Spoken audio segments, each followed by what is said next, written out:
My name is John R. Salter, Jr. This is my story, and it's real. John Salter, Jr. is the head of Indian Studies at the University of North Dakota and holds a master's degree in sociology. The son of a Native American and a second-generation Scot, he was a human rights activist who fought for civil rights throughout the Deep South. He was also director of Catholic social justice activities for the Rochester, New York Diocese. He has been honored with numerous awards, among them the Martin Luther King Jr. Award, presented by the governor of North Dakota.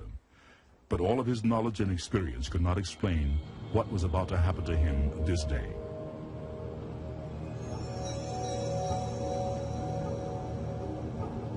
John Salter and his son left their home in North Dakota for a speaking tour in the Deep South. My then 23-year-old son and I took off, pointed toward Mississippi and New Orleans.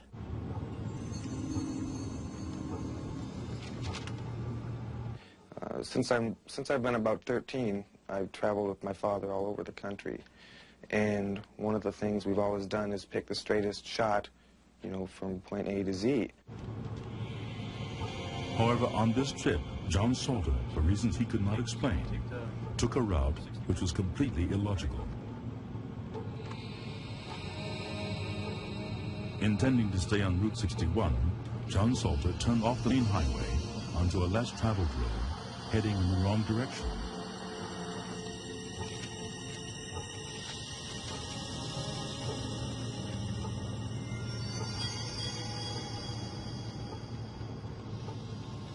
Around that very point, both my son and I were hit gently by double amnesia. For the next more than 60 miles, we remembered nothing.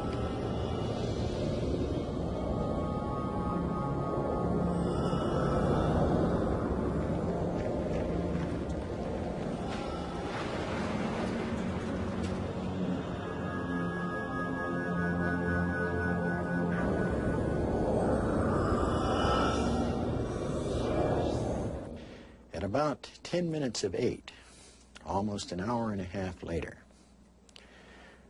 we emerged from the double amnesia. It was dark. I was going down a hill. I can recall very clearly the lights of the pickup on the highway, the sound of the engine and the tires flowing into my broadening, expanding consciousness.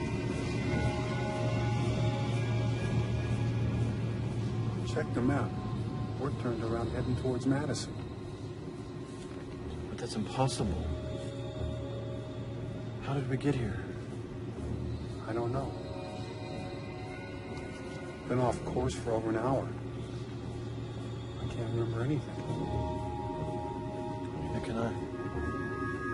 That evening, you know, when we stopped in Bettendorf and we went to that restaurant, there were several police officers, several men wearing hats with FBI labels on them, like they had been part of some kind of search team or something. And I remember feeling incredibly guilty, as if we were a couple of bank robbers or outlaws. And we hadn't done anything wrong, of course. You know, we don't even go over 55. What's happening to us? I don't know. How could we both not remember anything for over an hour? Dad, why are we whispering? Why do we feel like we did something wrong?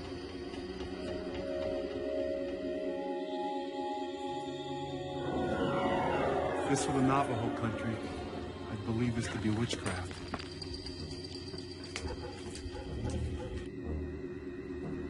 We drove down the highway, and we were listening to music and kind of talking quietly. And then we saw the light coming towards us. It was glittering, it was shining, it came towards us. It was unusual, it was fast, and it had my complete attention. I couldn't look at anything else. It was enveloped in a kind of energy field which added up to the most exquisite, shimmering silvery thing that I've ever seen in my life.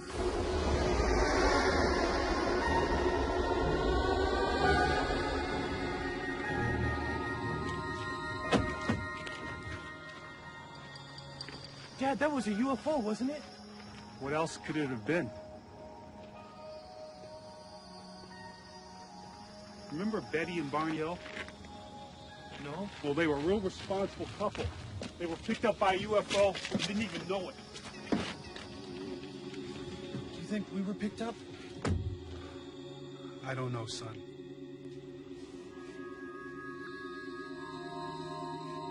To the Salters, this extraordinary sighting somehow seemed connected to the missing time and odd feelings of the previous night. I also saw this as a very friendly kind of an appearance, a sort of a adios or a hasta luego. But the Salters were still mystified. The real significance of what happened was about to unfold.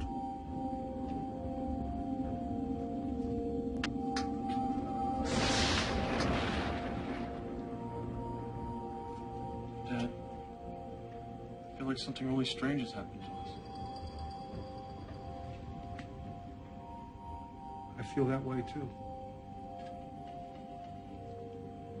I know this sounds weird, but I wish they'd come visit us again.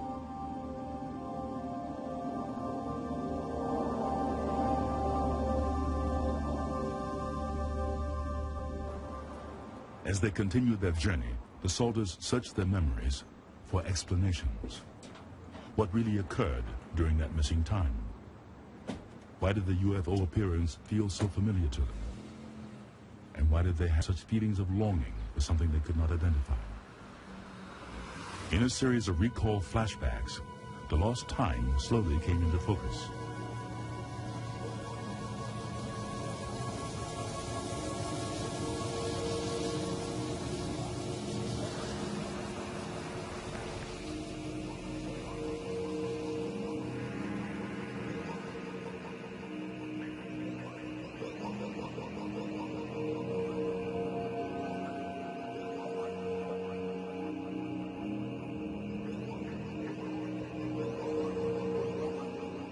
I recall thinking to myself, they look like children.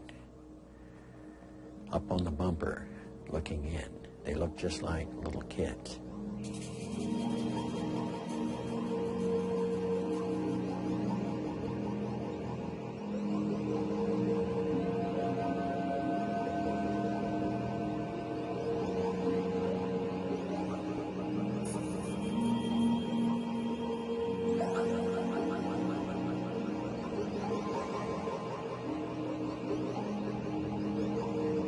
Standing in the shadows was another humanoid. This man is as tall as I am, 6 feet. He is half human, half humanoid, a half-breed, so to speak. I felt a very close bond immediately with this tall figure that stepped from the shadows. And at one point, I stumbled and fell and was cushioned and prevented from hitting the ground by what I'm convinced is some sort of telekinetic psychic force generated by the humanoids.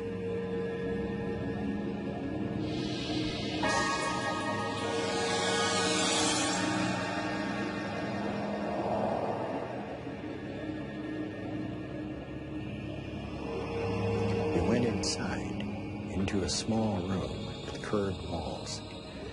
The atmosphere was rather Spartan in nature.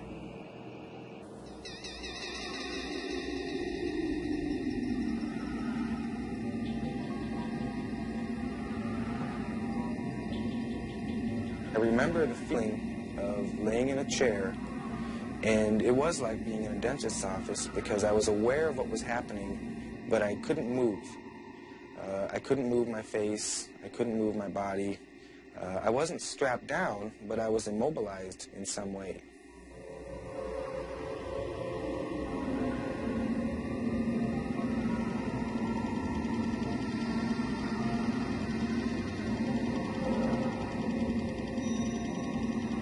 One of the things done initially to me after a cursory medical exam was placing of a very small implant up my right nostril and beyond. This was a painless procedure, and we believe that it affects the pituitary gland, one of the endocrine glands. Immediately after that, an injection was made in the vicinity of the thyroid gland. And following that, there was a massive injection into the upper central chest, the thymus gland.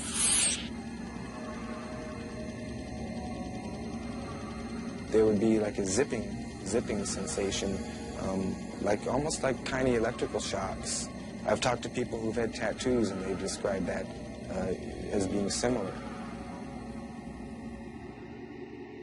My feeling was one of great friendliness, very much at ease. Everyone, all through this experience, was very pleasant. In the months that followed, John Salter began to notice changes to his body. His fingernails, which he normally clipped every 3 weeks, had to be clipped once a week. His hair began growing more rapidly. His sparse eyebrows began to thicken, and his facial wrinkles began to disappear.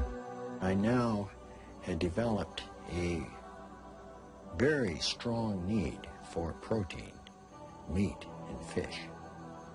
At the same time, an odd craving for things like green peas.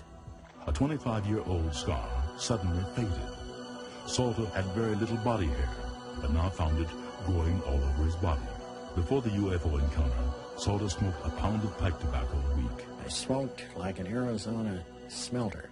But in the middle of May 1989, I stood in my office and realized that I had gone 24 hours without smoking anything.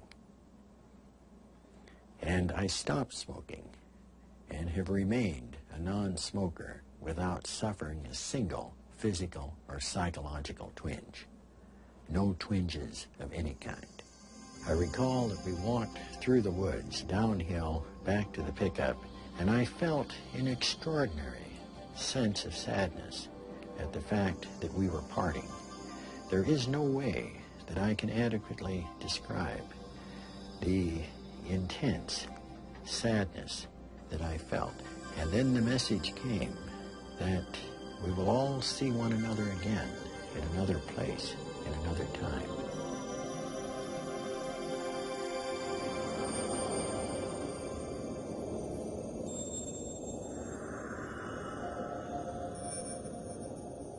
These have been but 3 of hundreds of reported UFO encounters. It's available to the public. One thing remains clear. A growing number of people believe extraterrestrial life exists, and still others believe Earth is being visited regularly. If so, where are they from? What do they want? These questions remain unanswered.